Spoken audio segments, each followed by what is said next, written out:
Gadget প্রকাশ।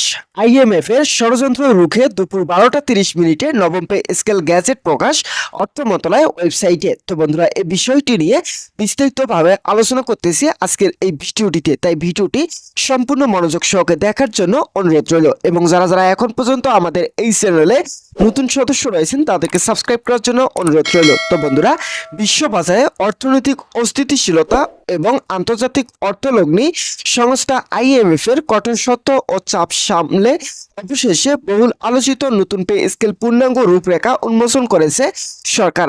আজ দুপুর ঠিক 12টা 30 মিনিটে অর্থ মন্ত্রণালয় অফিসিয়াল ওয়েবসাইটে প্রথম থেকে 20তম গ্রেডের কর্মচারীদের জন্য প্রস্তুতকৃত এই নতুন বেতন কাঠামো গ্রেড ভিত্তিক তালিকা প্রকাশ করা হয়।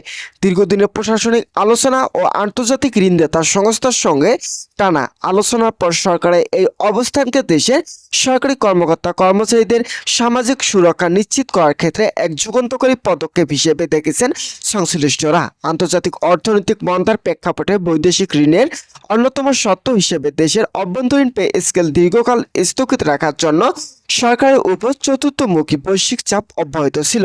বিশেষ করে আইএমএফ এর একাধিক রুদ্ধতার বৈঠকে স্পষ্ট অভিমত জানিয়েছেন যে নতুন বেতন কাঠামো গ্রহণ করা হলেও দেশের সার্বিক বাজেটে ঘাটতি দেখা দেবে এবং বাজারে মূল্যস্ফীতির উপরও অনাকাঙ্ক্ষিত চাপ তৈরি হবে।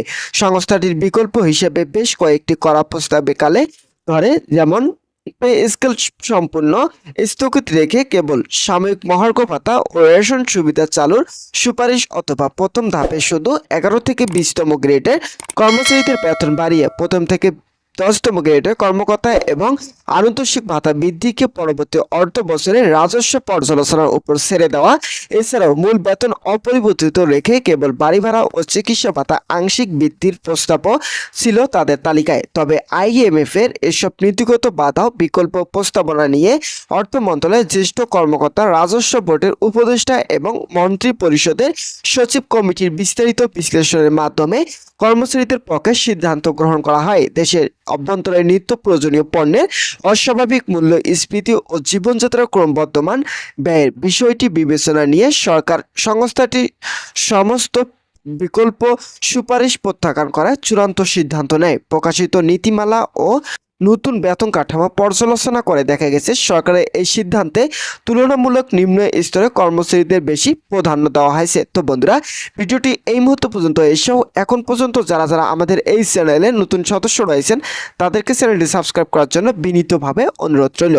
তো বন্ধুরা, নতুন পে স্কেলে মূল বেতন বেসিক কোনো কিস্তি বা ধাপে ধাপে কার্যকর না করে এক ধাপে 100% বাস্তবায়নের রূপরেখা দেওয়া হয়েছে। এতে প্রশাসনিক কাঠামোর প্রথম থেকে 10ম গ্রেডে কর্মকর্তাদের মূল বেতন গড়ে 60% এবং তলানিতে থাকা 11 থেকে 20তম গ্রেডে কর্মচারীদের মূল বেতন অভূতপূর্বভাবে 160% বৃদ্ধি করা হয়েছে। এর পাশাপাশি জীবনযাত্রার মানের সমন্বয় ঘটতে সকল গ্রেডে আনুতোষিক ভাতা আরও 20% হারে বাড়ানো, অবসরপ্রাপ্ত প্রবীণদের পেনশন সুবিধা 100% বাড়ানোর বিধান রাখা হয়েছে। সবচেয়ে উল্লেখযোগ্য বিষয় হলো নিম্ন গ্রেডের কর্মচারীদের পরিবারের কথা চিন্তা করে প্রতি মাসে বিশেষ ভর্তুকির মূল্য রেশন সুবিধা নতুন প্রজ্ঞাপন প্রকাশ করা হয়েছে।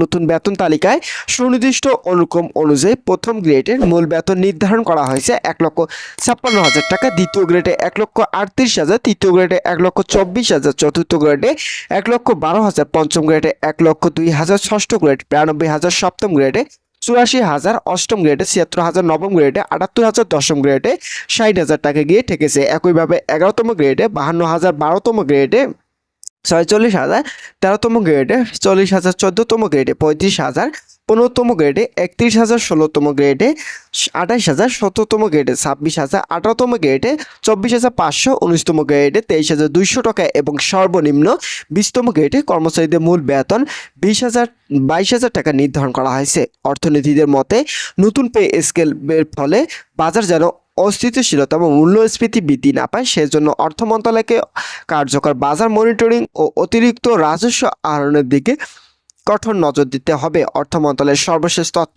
অনুযায়ী আগামী 1 আগস্টে এই বেতন কাঠামো চূড়ান্ত গ্যাজেট প্রজ্ঞাপন আকারে আনুষ্ঠানিকভাবে প্রকাশ হতে যাচ্ছে এবং সরকারি কর্মকর্তা কর্মচারীদের আগামী আগস্ট মাসে বেতন থেকে এই নতুন সুবিধা হাতে পাবেন। তো বন্ধুরা, নতুন এই পে স্কেলের অন্যতম আকর্ষণীয় ও যুগান্তরী অংশ হলো নিম্ন আয়ের সরকারি কর্মচারীদের জন্য সামাজিক নিরাপত্তা বেষ্টনী জোরদার করা। IMF এর রেশনিং সংস্থা পর্যায়ক্রমে সরকার ভিন্ন আন্তঃশিকে গ্রহণ করে 11 থেকে 20তম গ্রেডে কর্মচারীদের জন্য এক বিশেষ সুবিধা যুক্ত করেছে। প্রজ্ঞাপন অনুযায়ী প্রশাসনিক কাঠামো নিম্ন স্তরে থাকায় এসব কর্মচারী পরিবারের খাদ্য নিরাপত্তা ও জীবনযাত্রার খরচ সামলাতে প্রতি মাসে সুলভ ও ভর্তুকি মূল্য নিত্য প্রয়োজনীয় খাদ্য সামগ্রী প্রদান করা হবে। বাজার দর যতই ওঠানামা করুক না কেন, এই নতুন রেশন ব্যবস্থার ফলে ডাল, চাল, তেল, দৈনন্দিন প্রয়োজনীয় পণ্য কম খরচে পাওয়ার সুযোগ সুবিধা তৈরি হওয়ার নিম্ন গ্রেডের কর্মচারীদের মূল্যস্ফীতির চাপ থেকে বড় ধরনের সুরক্ষা পাবে।